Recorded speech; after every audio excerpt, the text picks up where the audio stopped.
আপনারা সবাই অবগত আছেন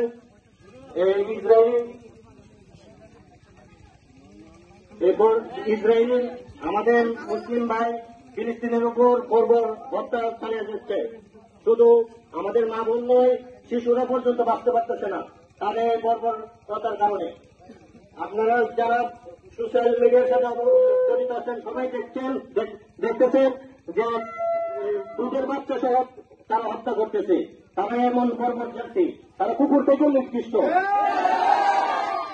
তাই আল্লাহ তাআলা বলছে, তোমরা ইহুদি এবং নাসরানীদেরকে বন্ধুর ভেবে গ্রহণ করো না, তোমাদের বন্ধু হবে মুসলমান।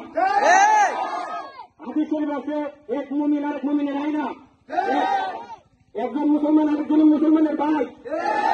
রাসূল সাল্লাল্লাহু আলাইহি ওয়াসাল্লাম বলেছেন, তুমি যদি পৃথিবীর এক প্রান্তে থাকো, আরেক প্রান্তে যদি শুনতে পাও তোমার এক মুসলিম ভাই উচিতকে আঘাত পেয়েছে, তাহলে তুমি ব্যথিত হও। আর সেই জায়গায় আমাদের মুসলিম ভাইরা ওই শহীদ হচ্ছে এবং তাদেরকে হত্যা করা হচ্ছে এবং মা বোনদের ইজ্জত নষ্ট করতেছে। সেই জায়গায় আমরা আমাদের প্রতিবাদ জানাচ্ছি।